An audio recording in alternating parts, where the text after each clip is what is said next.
J'ai à cœur d'aborder quelque chose de nouveau, les défis de la foi. Les défis de la foi.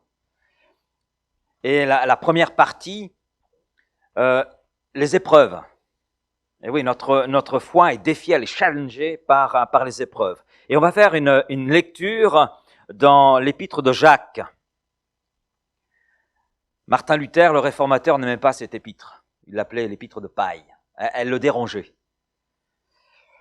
Elle le dérangeait parce qu'il est question des œuvres et comme il était dans un espace de sa vie absorbé par le salut par les œuvres, donc il était dérangé par cette épître, tout particulièrement par le chapitre 2, à partir du verset 14.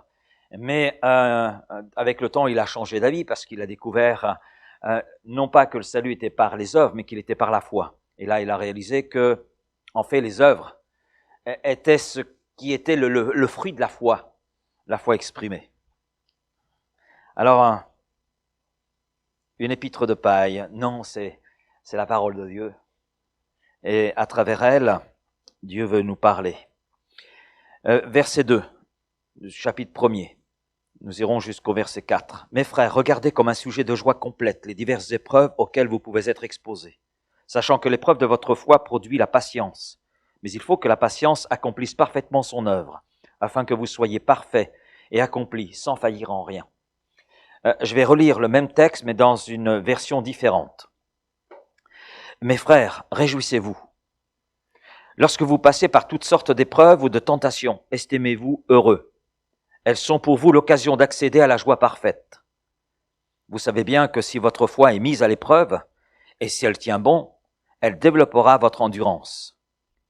Mais pour que vous parveniez à une pleine maturité spirituelle, il faut que l'épreuve achève son œuvre sans que votre constance se relâche, que votre patience se manifeste dans toute votre conduite et s'accompagne d'actes parfaits. Ainsi vous serez plein de force et vous parviendrez au but. Vous deviendrez irréprochable et il ne vous manquera à rien.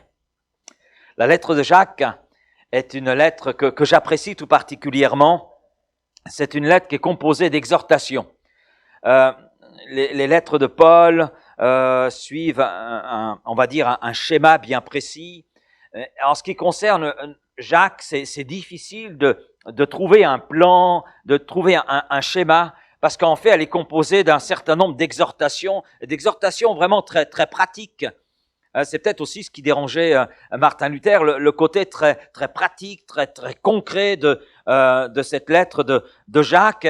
Et c'est vrai qu'en la lisant, on a un peu l'impression qu'il part dans tous les sens, parce que ces exhortations parlent aussi bien des épreuves, comme on va le voir, mais parlent aussi des relations, parlent des riches, des pauvres. Il aborde un certain nombre de sujets et quelquefois il est difficile quand on lit cette épître, mais Jacques, où veux-tu en venir? Où veux-tu en venir? Et Jacques, ce qui nous aide à comprendre un petit peu le contenu de sa lettre, Jacques s'adresse à des chrétiens dispersés dans l'Empire romain. Et la période dans laquelle ces chrétiens, nos frères et sœurs de cette époque vivaient, était une période de persécution. Et Jacques vit lui-même ces temps-là. Et l'un des buts qui est le sien à travers sa lettre, à travers ses exhortations qui nous semblent partir dans tous les sens, le but de Jacques est d'encourager ceux qui traversent cette période de difficulté, d'épreuve. Et d'ailleurs, c'est les premiers versets que nous lisons de sa lettre. Et là, l'accent est mis justement sur les épreuves et il apporte là un encouragement. Et puis, il semble que le but premier de l'épître de Jacques est d'aider les chrétiens à comprendre que derrière ce qu'ils vivent, derrière tout cela, il y a Dieu qui est au contrôle. Et il poursuit un but à travers ce par quoi Dieu accepte que nous passions. Le but est que nous parvenions à la maturité spirituelle. Et comme nous l'avons lu, que vous soyez parfaits, accomplis, sans faillir en rien. Et c'est là le but de Dieu pour nos vies. Et c'était le but de Dieu à travers cette lettre de Jacques, pour les chrétiens de l'époque, mais c'est aussi pour nous, que nous soyons parfaits, accomplis, sans faillir en rien. Une autre traduction dit, vous deviendrez des hommes au caractère mature, des hommes d'intégrité et sans faiblesse. On a encore du chemin. Hein. Tout le monde n'est pas d'accord, mais moi je suis d'accord avec cela, j'ai encore du chemin à faire. Voilà. Si je pense être arrivé, en fait, il faut vraiment que je m'assieds et que je laisse mon orgueil au pied du Seigneur. Hein. Donc je suis parfaitement conscient que je suis pas encore arrivé à ce but que Dieu nous trace. Alors bien sûr, pour atteindre ce but, eh bien Dieu utilise divers moyens. Et l'un des moyens qui nous est présenté par Jacques dans sa lettre, c'est justement les épreuves. Et Jacques ne parle pas d'une épreuve, vous avez remarqué? Il parle des diverses épreuves. Verset 2. Mes frères, regardez comme un sujet de joie complète les diverses épreuves auxquelles vous pouvez être exposés. Ça ne veut pas dire qu'on est exposé à toutes ces diverses épreuves. Quoi fait-il exactement référence? Nous ne savons pas.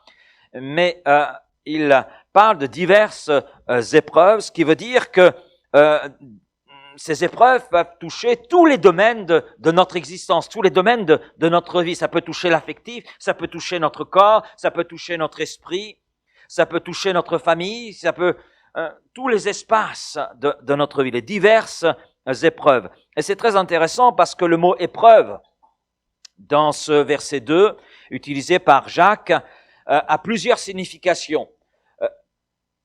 C'est un test. On peut voir cette définition-là derrière ce mot. Test, tentation, affliction, calamité, difficulté. Alors bien sûr, nous n'aimons pas les épreuves. Hein. Quel est celui qui ce matin peut dire « Mais moi, j'aime les épreuves. Seigneur, donne-moi les épreuves. » Personne. Ouais. Oui, je comprends. Nous n'aimons pas les épreuves, nous n'aimons pas les difficultés, nous n'aimons pas les tentations parce qu'elles sont synonymes de quoi? Elles sont synonymes de souffrance, elles sont synonymes d'avoir mal, et personne n'aime avoir mal. Elles sont synonymes aussi d'humiliation. Ça nous humilie bien souvent. Maintenant, je dirais ceci, et c'est là peut-être que Jacques veut nous amener. Notre regard sur les épreuves va déterminer la façon dont nous allons vivre les épreuves. Et c'est ce à quoi Jacques veut là nous amener. Comment nous voyons les épreuves? Quel est notre regard sur ce que nous pouvons vivre de difficultés, de tests, appelons ça comme nous voulons. Bien souvent, on parle d'épreuves, de difficultés. Donc, comment nous voyons, quel est notre regard sur ces épreuves, ces difficultés? L'apôtre Jacques dit, regardez, considérez attentivement les diverses épreuves.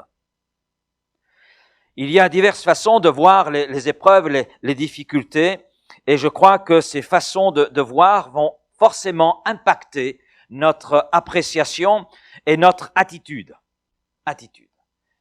Et est-ce que vous avez réfléchi à cela alors que vous avez traversé peut-être des épreuves ou que vous traversez des épreuves, des difficultés? Est-ce que vous vous posez cette question, comment est-ce que je vois cette épreuve, cette difficulté? Est-ce que vous êtes déjà posé la question?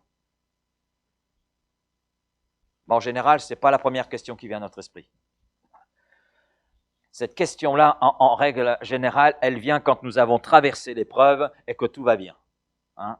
Là, on voit l'épreuve, Seigneur, merci parce que tu m'en as sorti. Et Jacques commence en disant qu'il est bon d'envisager les choses comme étant un sujet de joie. Alors là, il nous prend à contre-pied. C'est déstabilisant ce que dit Jacques. Parce que la dernière chose dont on a envie de faire dans l'épreuve, c'est de se réjouir. Oh, merci Seigneur, parce que je suis atteint de telle maladie. Est-ce que vous arrivez de dire cela? Non, hein, je pense pas. Oh Seigneur, merci pour cet accident. Est-ce que vous avez déjà dit ça? Non. Non. Oui, alors, vous l'avez dit, mais à la fin, merci Seigneur parce que tu m'as gardé dans cet accident. Hein, c'est pas tout à fait la même chose. Hein. Pas tout à fait la même chose. Et Jacques est conscient quelque part, parce qu'il écrit sous l'inspiration du Saint-Esprit, qu'il prend ses lecteurs et qu'il nous prend, nous, aujourd'hui, à contre-pied, parce que la première réaction, lorsque nous sommes dans la difficulté, dans l'épreuve, c'est de chercher quelque part la raison. Et si on ne trouve pas la raison, la deuxième chose que nous faisons, c'est de nous plaindre. Mais pourquoi ça m'arrive? Je comprends pas. Je comprends pas. Et Jacques parle à des Juifs chrétiens qui vivent des temps difficiles et il leur dit « Réjouissez-vous ». Comment est-il possible de se réjouir dans la persécution? Alors qu'on est là mis à mort. Maintenant, il apporte une raison qui est au verset 3, parce que Jacques ne nous laisse pas sans réponse. « Sachant que l'épreuve de votre foi produit la patience. » Nous pouvons résumer ce que Jacques explique à ses lecteurs en disant « Ce qui vous arrive, c'est pour votre bien. Et les diverses épreuves, de quelque sorte qu'elles soient, que vous traversez, se résument par une expression, c'est le test de votre foi. » C'est notre foi, en fait, qui est challengée, c'est notre foi qui est la défiée. Et Jacques est en train de dire que si nous vivons des épreuves, des difficultés, c'est qu'à travers ces choses-là que Dieu permet, que Dieu autorise, même si ça fait mal, c'est avant tout pour challenger, tester notre foi.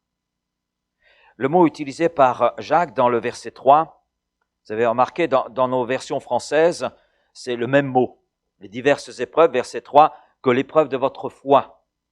Mais le mot épreuve au verset 3 est dans l'original, dans le grec, un mot qui est différent du verset 2. Tout à fait différent. Bien que ce soit en français le même mot, néanmoins, dans ce qu'il y a derrière, c'est pas la même chose. Et ce que Jacques nous dit dans le verset 3, sachant que l'épreuve de votre foi, ce mot épreuve veut dire la preuve. La preuve. Intéressant, hein? Ce par quoi une chose est prouvée, un contrôle, une estimation. Alors on pourrait traduire ainsi, mes frères, regardez comme un sujet de joie complète les divers tests, les diverses épreuves, les diverses difficultés auxquelles vous pouvez être exposés, sachant que la preuve de votre foi, l'estimation de votre foi, va mettre en évidence la patience. Et là où vous en êtes au niveau de la patience et les progrès qui sont à accomplir. Et il faut que la patience accomplisse parfaitement son travail, parfaitement son œuvre. Notre foi, c'est la première chose qui est touchée dans les épreuves, dans les difficultés. C'est la première chose. Les épreuves font entrer la foi dans un processus de maturation. Les épreuves mettent une pression, c'est vrai, sur notre cœur, mettent une pression sur notre âme, mettent une pression sur nos sentiments, notre affectif. Et la question dans ces moments-là est, est-ce que tu vas garder la foi? Ou est-ce que tu vas renier? Est-ce que tu vas abandonner? Est-ce que tout va s'écrouler? Et cette épreuve de la foi poursuit une première, on va dire première étape, produire l'endurance. Parce que dans ce mot patience, en fait, vous pouvez y mettre d'autres termes. On peut y mettre la persévérance, on peut y mettre l'endurance. C'est trois termes synonymes. Sachant que votre foi testée, votre foi estimée, doit arriver à cette endurance dans la foi, cette endurance dans l'attachement à Christ, cette persévérance dans la foi, cette persévérance dans l'endurance. Au travers de l'épreuve, on se solidifie intérieurement et notre foi grandit. Maintenant, c'est vrai que Jacques donne un certain nombre d'exhortations et on lit les premiers versets et puis on va un petit peu plus loin, il parle de la parole de Dieu, et quel est le lien entre tout cela. Quand on regarde bien, quand on est là attentif, on s'aperçoit que dans toutes les exhortations, il y a un fil conducteur. Un fil conducteur. Et lié aux épreuves, il est très intéressant et il y a la foi parce que il parle des épreuves qui viennent challenger notre foi. Et dont le but derrière tout cela est de nous conduire à entrer dans ce processus de maturation, de grandir, d'être à l'image de celui qui est le modèle par excellence, Christ. Et Jacques, un petit peu plus loin, parle justement de notre relation avec la parole de Dieu. Alors, en lisant, j'ai dit, mais quel est le rapport? Mais il y a un rapport, parce que la foi vient d'où? Eh oui, Romains 10, 17, la foi vient de ce que l'on entend, et ce que l'on entend vient de la parole de Christ. Vient de la parole de Christ. Et la foi trouve sa source dans la parole de Christ, et c'est avec cette même parole que notre foi se trouve alimentée. Et c'est pour cela que l'apôtre Jacques, peut dire un petit peu plus loin, mais à quoi sert-il à un homme de voir son visage dans la parole de Dieu? De considérer les choses que Dieu lui présente, si c'est pour ensuite s'en éloigner. Et le rapport, justement, avec ce qu'il dit dans les premiers versets, est que si on s'éloigne de la parole de Dieu, l'épreuve va mettre en évidence cette réalité parce que notre foi va flancher. Vous me saisissez? Alors je vais être plus concret en prenant un exemple que nous trouvons dans le livre de l'Apocalypse. C'est la lettre que Jean envoie à l'église de Philadelphie. Et cette église est dans la situation dans laquelle se trouvent les lecteurs de Jacques. Et cette église est passée donc par des difficultés, et sa foi justement a été challengée, sa foi a été la bousculée. Et Jean écrit, sous l'inspiration du Saint-Esprit, chapitre 3, verset 10, « Parce que tu as gardé la parole de la persévérance en moi, je te garderai aussi à l'heure de la tentation qui va venir sur le monde entier pour éprouver les habitants de la terre. » On retrouve cette idée que nous avons justement dans l'épître de Jacques. Ces gens de Philadelphie ont pu tenir ferme dans les difficultés parce qu'il y avait cet attachement à la parole de Christ, et leur attachement à la parole de Christ a nourri leur foi. Et alors que leur foi était challengée, défiée par les épreuves et les difficultés, ils ont trouvé la force pour aller jusqu'au bout. Et le Seigneur les loue pour cela. Les loue pour cela. Il met en évidence cette réalité. Et le but pour ces chrétiens de Philadelphie, comme pour ceux auxquels Jacques s'adresse, et pour nous aujourd'hui, eh bien, c'est de pouvoir atteindre cette maturité, cette perfection qu'est là en Christ. Et puis vous avez noté que Jacques conclut cette portion que nous avons lue en disant ne manquant de rien, ne manquant de rien. Dans la deuxième traduction que j'ai lue, qui est Parole vivante, il ne vous manquera à rien. Ne vous manquera à rien. Parce que c'est le but final. Le but final de Dieu. Et c'est bon de se poser la question ce matin, qu'est-ce qui nous manque? Au niveau de la patience, au niveau de la persévérance, qu'est-ce qui nous manque? Est-ce que nous manquons de persévérance? Est-ce que nous manquons de patience? Est-ce que nous manquons d'endurance? C'est bon de se poser les questions. Ces questions. Et il y a un point qu'il est important de relever. Et je veux le relever, puisque c'est là. Jacques ne dit pas à ses lecteurs, notez bien, Jacques ne dit pas à ses lecteurs de se réjouir durant leur tribulation, durant les épreuves, car c'est quelquefois ce qui est exprimé à travers une méditation, à travers la réflexion. Tu es dans l'épreuve, réjouis-toi ma sœur. Tu es dans l'épreuve, mon frère, réjouis-toi. Réjouis-toi de l'épreuve, réjouis-toi de la difficulté. Quelque part, on se trompe sur le but et on se trompe sur ce que Jacques dit exactement. Parce que Jacques ne dit pas de se réjouir parce que nous sommes dans l'épreuve et parce que l'épreuve est là. Non, de se réjouir parce que c'est Dieu qui est au contrôle de ce qui nous arrive et qu'à travers ce qui nous arrive, c'est une occasion pour nous de nous réjouir parce que Dieu va être à l'œuvre. C'est pas la même chose, hein. Il ne s'agit pas de se réjouir des difficultés, des épreuves, non. Non, mais Seigneur, derrière tout cela, tu es là agissant. Et derrière tout cela, tu poursuis un but. Parce que tu m'aimes et parce que je suis là entre tes mains. Tu veux challenger ma foi, tu veux estimer ma foi, évaluer ma foi pour que je puisse non pas me contenter de là où je suis, mais que je puisse avancer. Alors, on va un petit peu plus loin ensemble. Dans quel sens les épreuves nous challenge, nous défient? Tout d'abord, elles nous poussent ou elles nous forcent à réfléchir.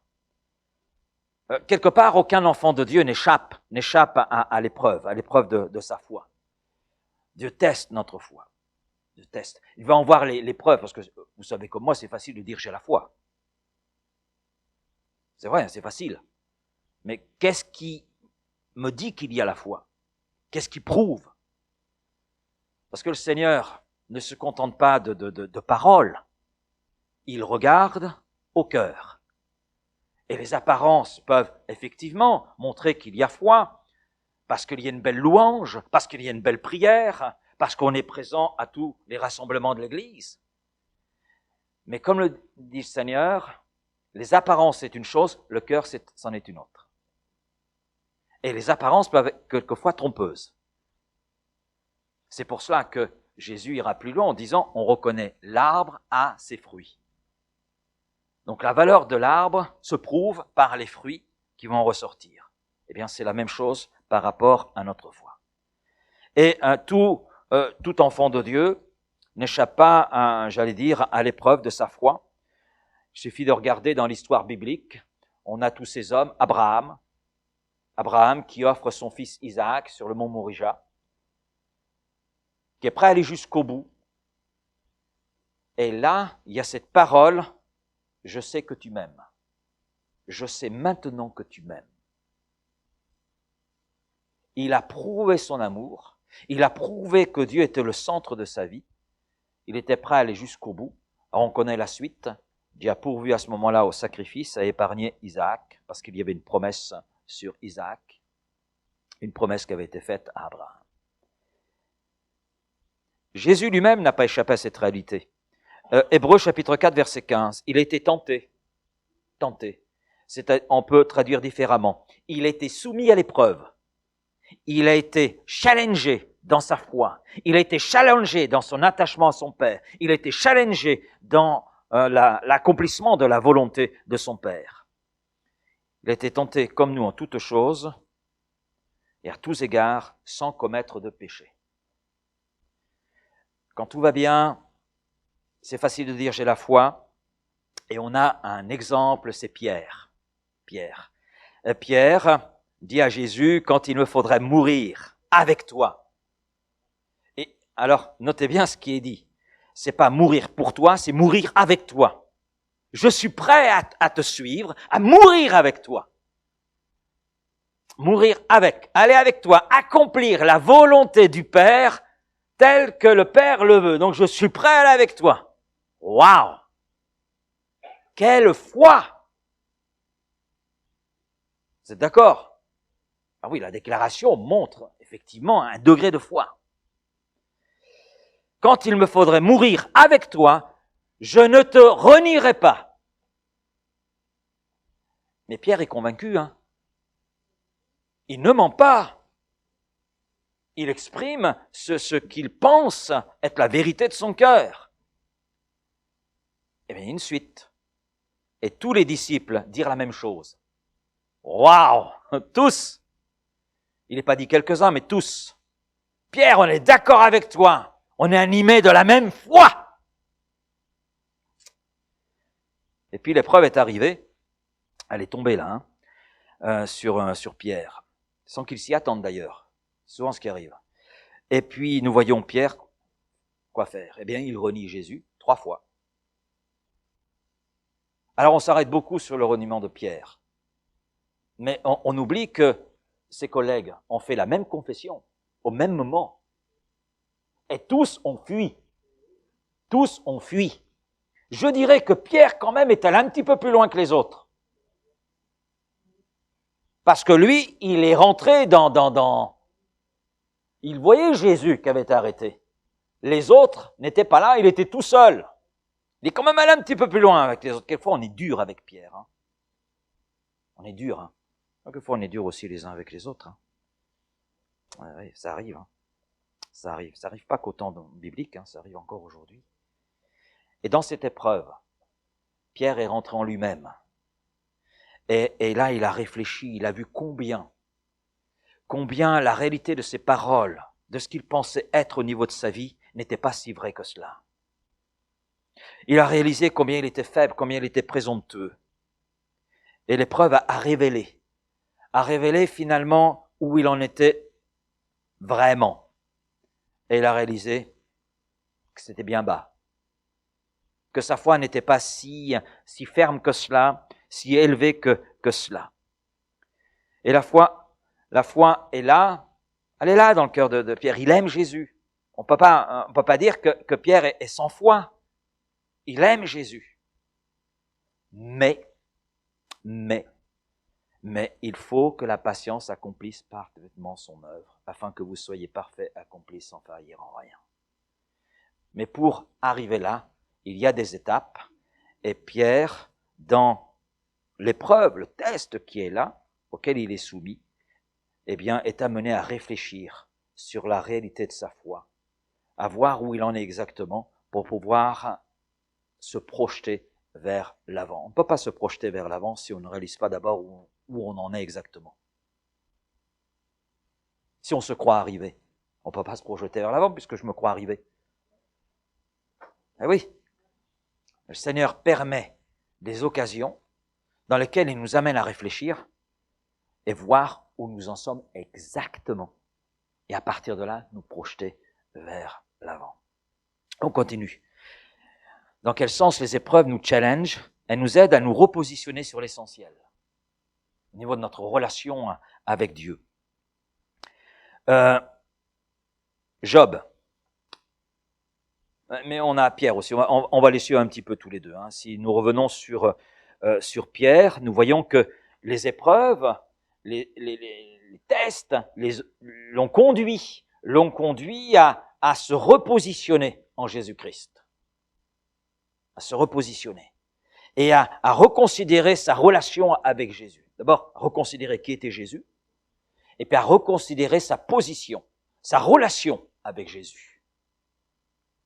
Et on le voit, ça a été efficace, puisque le Jésus dans le livre des Actes des Apôtres, le Pierre dans le livre des Actes des Apôtres, n'est pas celui que nous voyons dans les évangiles. Alors on va dire, oui, mais il y a eu le Saint-Esprit, etc.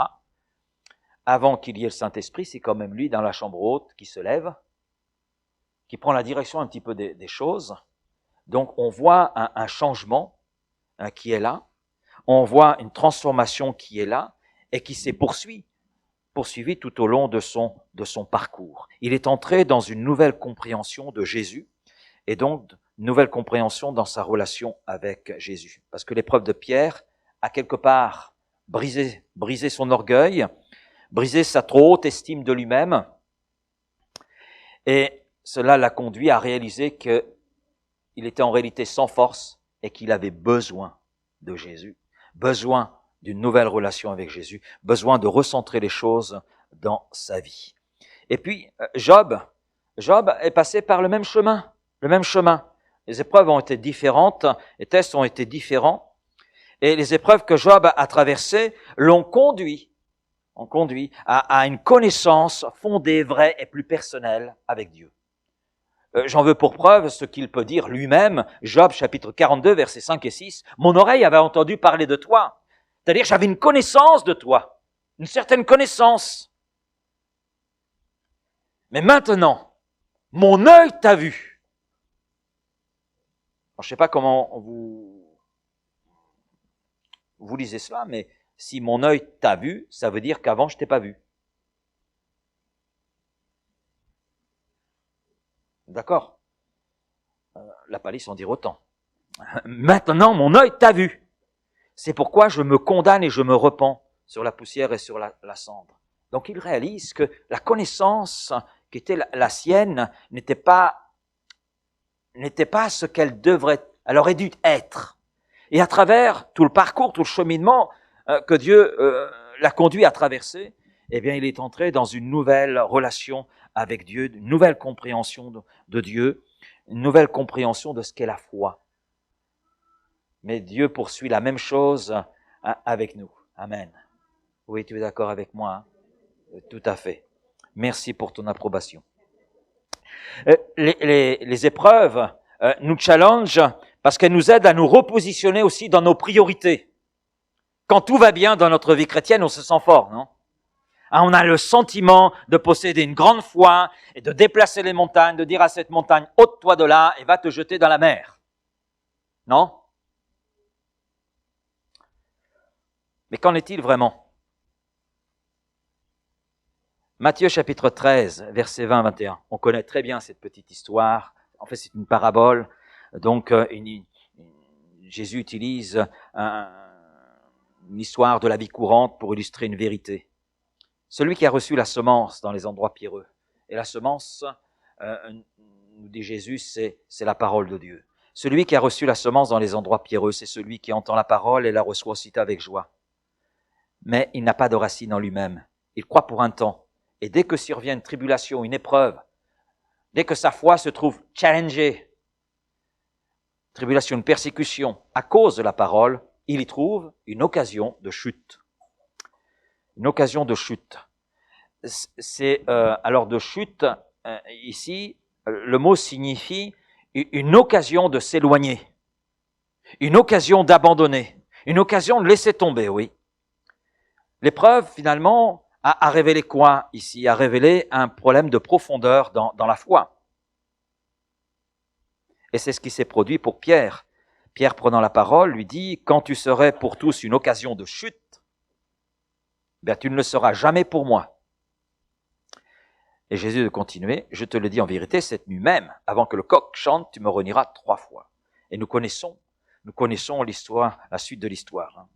Et l'épreuve a révélé le niveau de foi chez Pierre, mais a mis en évidence les priorités qui étaient les siennes. Et nous voyons qu'il a très vite atteint ses limites dans sa foi. Et nous savons que Pierre et les autres disciples, à l'exception de Jean, n'étaient pas présents lors de la crucifixion de Jésus. Ils avaient peur et ils se cachèrent. Donc, on voit que la priorité n'était pas Jésus, n'était pas l'enseignement de Jésus. Si la priorité avait été Jésus, si la priorité avait été l'enseignement de Jésus, tous les disciples auraient été présents au moment de la crucifixion. Ils seraient allés jusqu'au bout. Il y avait encore bien des choses qui appartenaient à la terre, à la chair, et qui faisaient écran entre, j'allais dire, leur foi et Jésus, et qui les conduisait à ne pas être dans tout ce que le Seigneur voulait pour eux. Mais à travers les épreuves, les difficultés, eh bien, Pierre a appris, ainsi que les autres disciples, à repositionner leurs priorités. Et c'est avec ces hommes, ces mêmes hommes, que Christ a bâti son Église. Avec ces mêmes hommes. Et le Seigneur a pu le faire, pourquoi? Parce qu'ils ont pu, à travers les épreuves, les difficultés, le chemin par lequel ils sont passés, le processus par lequel Dieu les a fait passer, ils ont pu se repositionner dans leurs priorités. Leurs priorités. Ils ont pu faire le tri dans leurs priorités et placer Christ au centre. J'irai plus loin en disant que les épreuves, les difficultés nous challengent au niveau de notre foi parce qu'elles nous aident à nous débarrasser, c'est en lien avec ce qu'on vient de voir, nous débarrasser de ce qui est inutile pour notre foi. Vous savez que l'or est un métal et lorsque ce métal est extrait de la terre, en réalité il n'a aucune valeur parce qu'il n'obtient pas son éclat comme cela, il faut un nettoyage, il y a plein d'impuretés et il y a tout un processus de transformation qui va débarrasser l'or de tout ce qui est inutile, de tout ce qui atténue sa valeur. Puisque c'est un métal précieux, mais pour réaliser combien il est précieux, il faut qu'il soit débarrassé de tout ce qui est inutile. Donc il va être éprouvé. Il va être testé pour voir qu'en ressorte la preuve que c'est un métal précieux. On utilise aussi des produits chimiques, mais c'est par le feu, à cette époque-là, que l'on pouvait se débarrasser donc de ces choses inutiles. Et je crois que notre foi, effectivement, contient bien des choses inutiles, des pensées, des conceptions, des façons de voir, des façons de penser, des préjugés, des pratiques. On dit quelquefois, non, je suis chrétien évangélique, on n'a pas de rite, on n'a pas de tradition. taratata, quand on regarde bien. 20 minutes de chant. D'accord? 20 minutes de chant. La louange. Allez, 15 minutes. La Sainte Seine. 10 minutes. Les offrandes, etc. Je ne sais pas comment vous appelez ça. Moi, j'appelle ça une liturgie. Une liturgie. Une liturgie. Et on a des traditions. On a des traditions.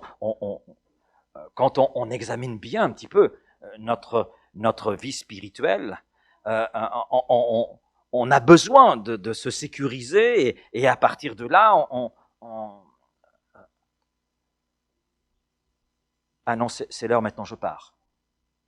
On met des horaires, et oui, donc il y a plein de choses comme cela. Hein. Mais je crois que Dieu veut nous débarrasser de tout ce qui peut être chose inutile dans notre foi, afin que nous grandissions. C'est pourquoi nous passons par l'épreuve quelquefois. 1 Pierre 1,7, afin que l'épreuve de votre foi, on voit toujours, c'est la foi qui est challengée là, ainsi que l'épreuve, le test de votre foi, plus précieuse que l'or périssable, qui cependant est éprouvé par le feu, et pour résultat, la louange, alléluia, la gloire, amen, l'honneur, hosanna, lorsque Jésus-Christ apparaîtra. Je poursuis rapidement.